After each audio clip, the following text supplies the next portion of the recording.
Hello friends, আজকে চলে এসেছি বাংলাদেশের চাটগাঁওদের জনপ্রিয় এবং ডেলিশিয়াস একটা খাবার বালাচাও রেসিপি নিয়ে। তো ভিডিওটি না টেনে শেষ পর্যন্ত দেখবেন, কারণ এই ভিডিওতে আমি ভর্তা সহ কিন্তু রেসিপিটি দেখিয়ে দিচ্ছি।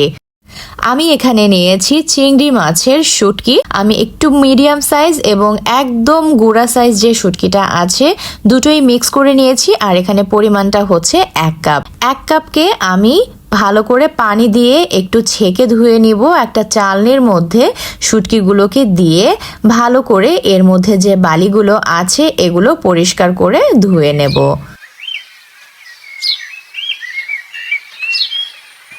ভালো করে 2-3 বার ধোয়ার পরে এটাকে আমি কিছুক্ষণের জন্য পানি ঝরতে রেখে দিব। হাত দিয়ে একটু ছড়িয়ে দিচ্ছি যাতে খুব দ্রুত এর মধ্যে থাকা পানিটা শুকিয়ে যায়।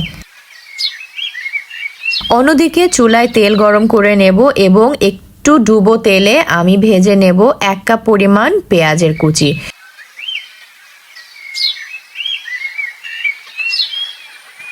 পেঁয়াজটা ভাজতে দিয়ে অন্যদিকে আমি যেই প্লেটে পেঁয়াজগুলো তুলে রাখবো সেই প্লেটে একটা টিস্যু পেপার বিছিয়ে নিচ্ছি যাতে পেঁয়াজ কুচিগুলো ভাজা হলে তুলে রাখা যায় এবং তেলগুলো শুষে নেয়। পেঁয়াজগুলো যখন একদম ব্রাউন কালার হয়ে আসবে, মানে বেরেস্তার মতো হয়ে আসবে, তখন এগুলোকে আমি চুলার হিটটা কমিয়ে নিয়ে তারপরে সবগুলো তুলে একটা প্লেটে রেখে ছড়িয়ে রাখবো।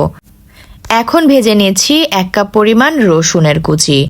পেঁয়াজ এবং রসুন দুটোকেই আলাদাভাবে ভাজতে হবে, তার কারণ অনেক সময় পেঁয়াজ আগে ভাজা হয়ে যায় এবং রসুন পরে ভাজা হয়। সেক্ষেত্রে দুটো একসাথে মিক্সড করে ভাজলে দেখা যাবে একটা কাঁচা থেকে যাবে, অন্যটা বেশি ভাজা হয়ে যাবে। এজন্য আলাদা আলাদা করে ভাজলে এর ভাজার পরিমাণটা একদম পারফেক্ট থাকে।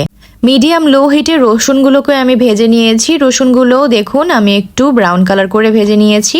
এরপরে দিয়ে দিচ্ছি চিংড়ি মাছের যে শুটকিটাকে আমি ধুয়ে রেখেছিলাম। এটাকে আস্তে আস্তে তেলের মধ্যে দিয়ে ভেজে নিতে হবে। এই পর্যায়ে লো হিটেই কিন্তু ভাজতে হবে, চুলার হিট কিন্তু বাড়ালে ভাজা হবে না, সেক্ষেত্রে পুড়ে যেতে পারে। তাই একদম লো করে এই পুরো প্রসেসটাকে কমপ্লিট করতে হবে। রসুন, পেঁয়াজ এবং শুটকি তিনটাকেই কিন্তু আলাদা আলাদা করে ভেজে নিতে হবে এবং ভাজার পরে আমি সবগুলো একই প্লেটে তুলে রেখেছি। এখন ভেজে নিচ্ছি 8-10টা শুকনা মরিচ। এটাকে কিন্তু তেলেও নেওয়া যেতে পারে, আমার তেল গরম ছিল তাই আমি এটাকে তেলেই ভেজে নিচ্ছি।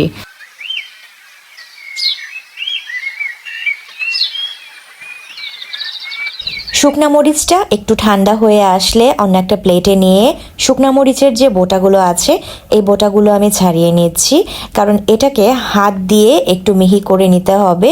ব্লেন্ডারে করলে বা গ্রাইন্ডারে করলে একটু বেশি মিহি হয়ে যায়, তাই সামান্য পরিমাণে লবণ দিয়ে এটাকে হাত দিয়ে যদি একটু চটকানো যায় সেক্ষেত্রে একটু ভাঙা ভাঙা থাকবে এবং বালাচাওয়ের জন্য হালকা একটু ভাঙা থাকলেই কিন্তু দেখতে বা খেতে ভালো লাগে।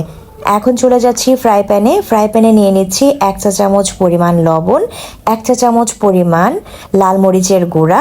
দুইটাকে সামান্য একটু ভেজে নিতে হবে, কারণ এর মধ্যে একটা এক্সট্রা পানি থাকে। যদি এক্সট্রা পানি থাকে সেক্ষেত্রে কিন্তু বালাচাওটা খুব দ্রুত নষ্ট হয়ে যাবে, তাই একটু ভেজে নিলে বালাচাওটা অনেকদিন ভালো থাকবে। নিয়ে নিচ্ছি সরিষার তেল 3 থেকে 4 চা চামচ পরিমাণ। এটাকে একটু হালকা তেলে ভেজে নিতে হবে। তারপরে যে বালাচাওগুলো ভেজে রেখেছিলাম সবগুলো বালাচাও এই তেলের মধ্যে দিয়ে 1 মিনিটের জন্য জাস্ট একদম লো হিটে হালকা একটু ভেজে নিতে হবে। এই পর্যায়ে কিন্তু আর বেশি ভাজা যাবে না, কারণ এটা অলরেডি কিন্তু ভাজা, তাই বেশি ভাজলে আরও পুড়ে যেতে পারে। ফাইনালি চুলাটা বন্ধ করে চিলি ফ্লেক্সটা এর মধ্যে দিয়ে ভালো করে মিক্সড করে আমি কিছুক্ষণের জন্য এটাকে ঠান্ডা হতে রেখে দিব। বালাচাওটা ঠান্ডা হয়ে গেলে ফ্রাই প্যান থেকে একটা প্লেটে ঢেলে নিচ্ছি। এরকম মচমচে বালাচাও কিন্তু চানাচুরের মতো করে খেতেও অনেক মজা লাগে। এই বালাচাওটাকে আপনারা চাইলে 1 মাস পর্যন্ত নর্মাল ফ্রিজে এয়ারটাইট বক্সে রেখে খেতে পারবেন, আর যদি বাহিরে রাখেন সেক্ষেত্রে 7 থেকে 10 দিন পর্যন্ত এই বালাচাওটা কিন্তু রেখে খেতে পারবেন। তো আমি একটা বক্সে ভরে নিচ্ছি যাতে আমি এটাকে কিছুদিনের জন্য রেখে খেতে পারি। এভাবে আপনারা একটা এয়ারটাইট বক্সে করে অনেক দিন পর্যন্ত সংরক্ষণ করে খেতে পারবেন। এখন দেখিয়ে দিচ্ছি কিভাবে বালাচাও ভর্তা করে খেতে হয়। এর জন্য আমি 2 চা চামচ পরিমাণ বালাচাও নিয়ে নিচ্ছি। আমি একজনের পরিমাণ করে দেখাচ্ছি।